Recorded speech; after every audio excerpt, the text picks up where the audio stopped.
Análisis del gesto motor, flexión de brazos. En esta imagen podemos ver una flexión de brazo por la articulación del codo, donde interviene el tejido óseo, que es un tejido conectivo, compuesto por una porción orgánica cerca del 30% y otra inorgánica cerca del 70%. Los huesos presentan cierta rigidez, dado por las sales minerales que le proporcionan resistencia a la compresión, además que sea relativamente flexible, dado a las fibras de colágeno que hacen que sean flexibles ante la extensión. También podemos encontrar articulaciones. Una articulación es el punto de unión entre dos o más huesos. Son las que permiten el movimiento del aparato locomotor, que ayudan a responder a las fuerzas que actúan sobre el cuerpo humano. Acá podemos ver la articulación del codo, es la que une el brazo con el antebrazo y está formado por tres articulaciones: la articulación húmero-cubital, la húmero-radial y la radiocubital superior.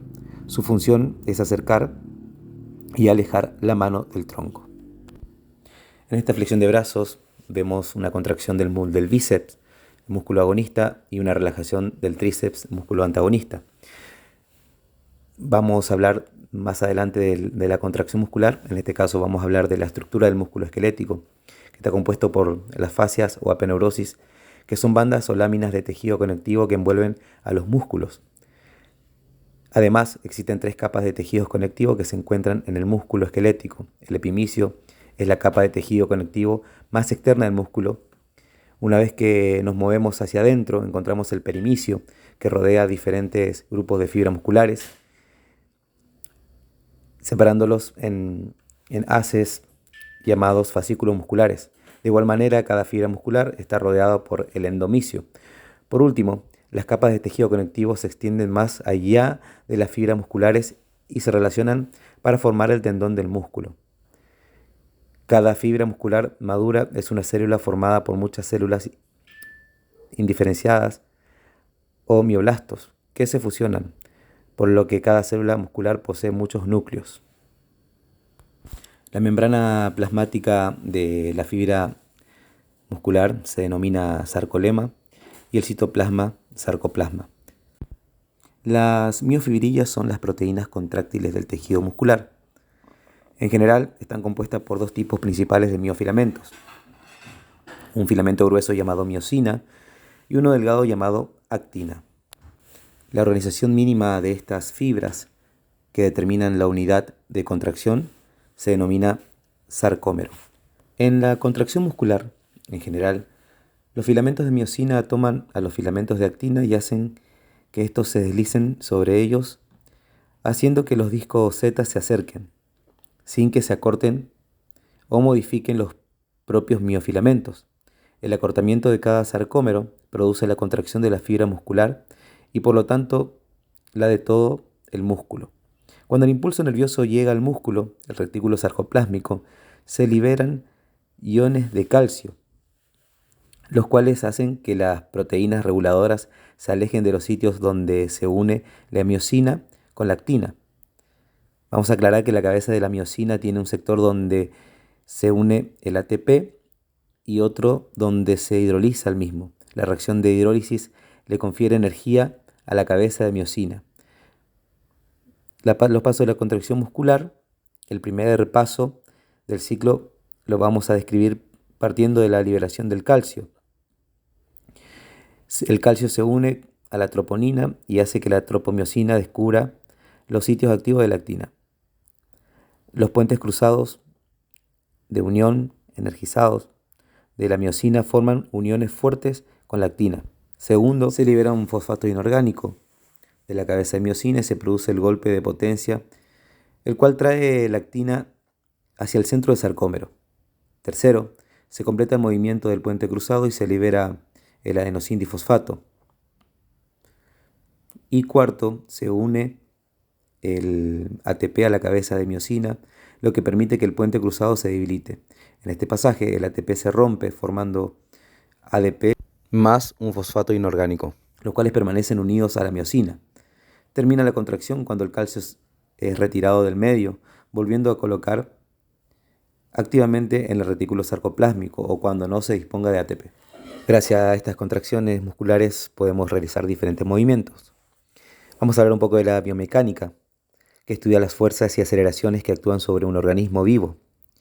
Para hablar de fuerza debemos hablar de física, que es la ciencia que investiga los conceptos fundamentales como la materia, energía, espacio y tiempo y sus relaciones entre ellos. Dentro de la física, las dos ramas principales son mecánica, que estudia lo concerniente a la posición, la estática, digamos, y el movimiento, dinámica, de la materia en el espacio. Es en lo que nos vamos a centrar, en la cinemática, que estudia el movimiento de los elementos corporales en el espacio-tiempo, como ser flexiones, desplazamientos del punto A al punto B, extensiones. Y la cinética, que estudia las fuerzas físicas que actúan sobre el cuerpo. Aquí entrarían las leyes de Newton, la ley de inercia, la ley de aceleración y la ley de acción y reacción. En el cuerpo humano podemos encontrar diferentes sistemas de palancas corporales. Palanca de primer grado, donde el apoyo se encuentra entre la potencia y la resistencia. De segundo grado, donde donde la resistencia se sitúa entre la potencia y el apoyo. Y de tercer grado, donde la potencia se encuentra entre la resistencia y el apoyo.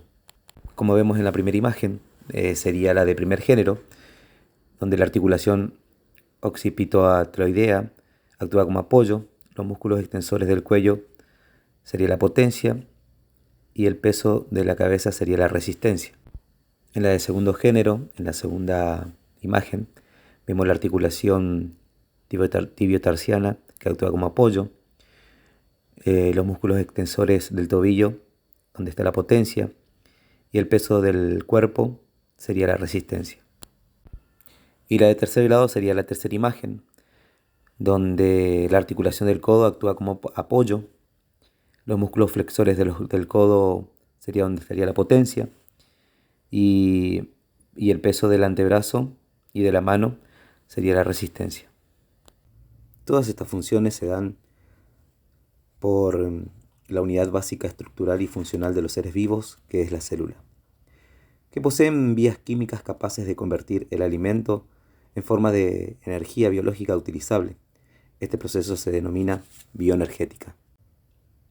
En este caso, hablaremos de las células eucariotas, con tres partes fundamentales: membrana plasmática, núcleo y citoplasma. La membrana plasmática es la superficie de la célula, que regula el transporte de materiales desde el interior al exterior de la célula. El núcleo, donde está el control de las tareas, de las funciones celulares, contienen información genética que se va a heredar en la división celular. Estamos hablando del ADN. Y también contamos con el citoplasma, que está compuesta por agua y organelas y es todo contenido entre la membrana plasmática y el núcleo. En nuestro cuerpo, en el caso de las células musculares, presentan una cantidad de energía limitada y el músculo esquelético requiere energía para la contracción. Esta energía no puede ser utilizada directamente de la glucosa, de los lípidos y de las proteínas. Estas deben ser transformadas en adenosintrifosfatos. Para la obtención de esta energía vamos a hablar de los fosfatos de alta energía, del adenosintrifosfato. La función del ATP es contener energía que es liberada de los recursos exergónicos y luego utilizarlas, por ejemplo para la contracción muscular. La formación de ATP ocurre cuando combinamos el adenosindifosfato con un fosfato inorgánico y esta reacción requiere gran cantidad de energía. Cuando la enzima adenosintrifosfatasa rompe este enlace, la energía liberada es utilizada en toda la célula. Es el principal producto de la respiración celular. Hay varias vías para producir energía. En este caso vamos a hablar de la producción anaeróbica del ATP, el sistema del ATP fosfocreatina. La manera más simple y por lo tanto más rápida de producir ATP involucra la transferencia de un grupo de fosfato y su energía contenida en un enlace desde la fosfocreatina al ADP para formar ATP. Esta reacción es catalizada por la enzima creatinquinasa. Las células muscular poseen una cantidad limitada de fosfocreatina, por lo que la cantidad total de ATP a utilizar es también limitada. Esto es conocido como sistema de los fosfágenos. El segundo sistema es de la glucólisis, la segunda vía relativamente rápida de producción de ATP sin un incremento del consumo de oxígeno. Se denomina glucólisis. La glucólisis involucra la ruptura de la glucosa o glucógeno como reactivo para formar dos tipos de productos, ácido pirúvico o el ácido láctico. La vía glucolítica es una vía anaeróbica utilizada para transferir la energía liberada en la degradación de la glucosa para formar ATP. La misma ocurre en el citoplasma y se dan en ejercicios con una duración de unos segundos hasta unos pocos minutos. Y la tercera vía es la producción aeróbica de ATP, que ocurre dentro de la mitocondria e involucra la interacción entre dos sistemas complementarios. El primero, el ciclo de Krebs, cuya función es la oxidación completa de los carbohidratos, lípidos o proteínas. Y el segundo proceso es la que involucra la formación de ATP en lo que se denomina fosforilación oxidativa o cadena de transporte de electrones. Estas vías para la obtención de energía no actúan aisladamente, sino que se solapan dependiendo la intensidad del ejercicio y el tiempo.